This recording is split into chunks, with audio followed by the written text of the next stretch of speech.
श्री स्वामी समर्थ. स्वामींचा आशीर्वाद या चॅनेलवर आपले स्वागत आहे. स्वामी आपल्या सर्व चांगल्या इच्छा पूर्ण करोत ही स्वामींच्या चरणी प्रार्थना. तर बघा, उद्या आहे ज्येष्ठ पौर्णिमा, म्हणजे ज्येष्ठ महिन्यातील पौर्णिमा.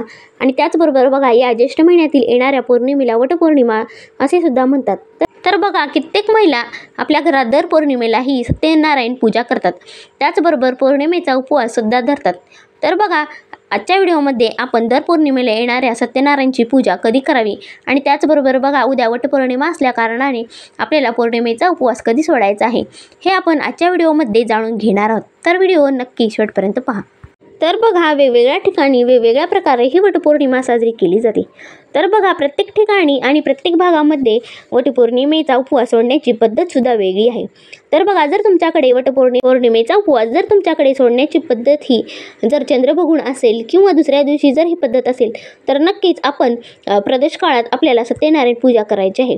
आणि त्याचबरोबर बघा, जर तुमच्याकडे वटपौर्णिमेचा उपवास जर तुम्ही वटपौर्णिमा झाल्यानंतर लगेच उपवास सोडत असाल तर बघा, अशा प्रकारे जर तुम्ही करत असाल तर त्या महिलांनी असे करायचे आहे की वडाची पूजा झाल्यानंतर ज्यावेळेस आपण घरी येतो आणि उपवास सोडतो त्यावेळेस आपल्याला एखादा उपवासाचा गोड पदार्थ खायचा आहे. त्याचबरोबर बघा, जर तुम्ही हा उपवासाचा गोड पदार्थ खाल्ला तर नक्कीच आपल्या पौर्णिमेचा सुद्धा उपवास सुटणार नाही आणि त्याचबरोबर आपल्याला सत्यनारायण सुद्धा पूजा करायला मिळेल. तर बघा, अशा प्रकारे जर तुम्ही हा उपवास केला तर नक्कीच आपल्याला सत्यनारायण सुद्धा पूजा करायची असते. तर बघा, नेहमीप्रमाणे आपण प्रदोष काळात आपल्याला सत्यनारायण पूजा करायची आहे आणि सत्यनारायण भगवान यांची पूजा झाल्यानंतर आपल्याला हा नैवेद्य तयार करायचा आहे.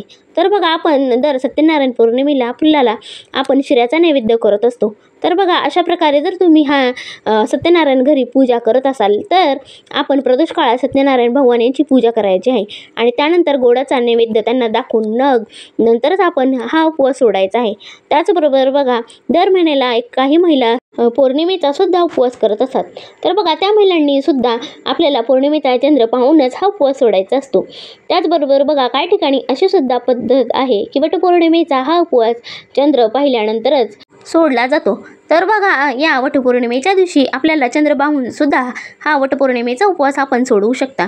तर बघा, दर महिन्याला सत्यनारायण पूजा करणाऱ्या महिलांसाठी सुद्धा खास माहिती आहे की आपण दर महिन्याला जशी सत्यनारायण भगवान यांची पूजा करतो तशीच आपल्याला प्रदोष काळात आपल्याला या पौर्णिमेच्या दिवशी सत्यनारायण भगवान यांची पूजा करायची आहे. आणि त्याचबरोबर आपल्याला चंद्राची सुद्धा पूजा करायची असते. या पौर्णिमेच्या दिवशी चंद्राची पूजा केल्याने आपल्याला माता लक्ष्मी आणि भगवान विष्णू यांचा सुद्धा आशीर्वाद प्राप्त होतो. त्याचबरोबर बघा, पौर्णिमेच्या दिवशी चंद्राला अतिशय महत्त्व असते.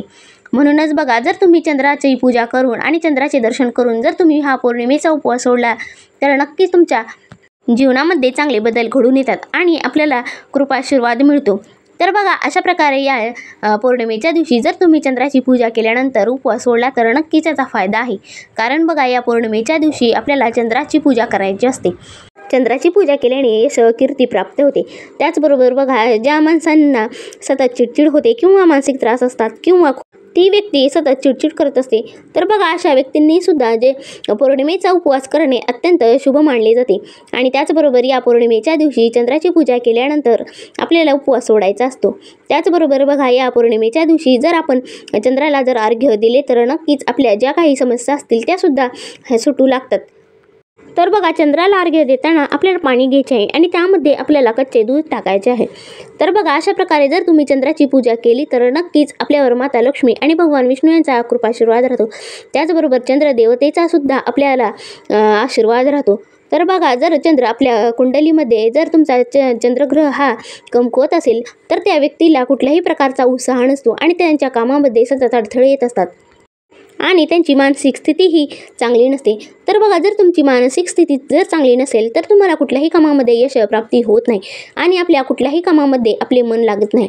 तर बघा, अशा प्रकारे जर तुम्ही या पौर्णिमेच्या दिवशी चंद्राची पूजा केली तर नक्कीच तुमच्या जीवनामध्ये यशाची प्राप्ती होईल. तर बघा, अशा प्रकारे या वटपौर्णिमेच्या दिवशी आपल्याला सत्यनारायण भगवान यांची पूजा करायची आहे आणि पौर्णिमेचा सुद्धा उपवास आपल्याला चंद्राला पाहूनच सोडायचा आहे. तर बघा, ज्या महिला सत्यनारायण घरात पूजा करतात किंवा पौर्णिमेचा उपवास धरतात त्यांनी आपल्याला चंद्राची पूजा केल्यानंतर उपवास सोडला तरी चालेल. त्याचबरोबर बघा, जर तुम्हाला दिवसभर उपाशी राहणे शक्य होत नसेल किंवा तुम्हाला उपवास धरणे शक्य होत नसेल तर या पौर्णिमेच्या दिवशी आपल्याला सकाळी लवकर उठून सत्यनारायण भगवान यांची पूजा करायची आहे आणि त्यानंतर आपल्याला देवांना नैवेद्य दाखवायचा आहे आणि आपण वटपौर्णिमेची पूजा केल्यानंतर सुद्धा हा उपवास सोडू शकता। तर बघा, त्याचबरोबर कुठल्याही देवाची पूजा करत असताना किंवा कुठल्याही प्रकारची सेवा आणि उपाय करत असताना आपला भाव महत्त्वाचा असतो। आपण जितकी मनापासून जास्त सेवा करत असतो तितकेच आपल्याला फळ मिळत असते। म्हणूनच बघा, या वटपौर्णिमेच्या दिवशी आपल्याला जसे शक्य होईल तशी आपण मनोभावे सेवा करायची आहे आणि आपल्या घरामध्ये सत्यनारायण पूजा करायची आहे। तर बघा, आपण या ज्येष्ठ पौर्णिमेच्या निमित्ताने आणि वटपौर्णिमेच्या निमित्ताने ज्या काही सेवा करणार आहोत किंवा जे काही उपाय करणार आहोत ते आपण करायचेच आहेत। त्याचबरोबर दर महिन्याला सत्यनारायण पूजा जी करणार आहोत, जर तुम्ही सकाळी केली तरी चालेल किंवा जर तुम्ही प्रदोष काळात ही सेवा केली तरी चालेल।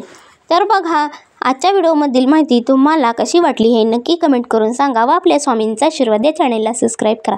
श्री स्वामी समर्थ।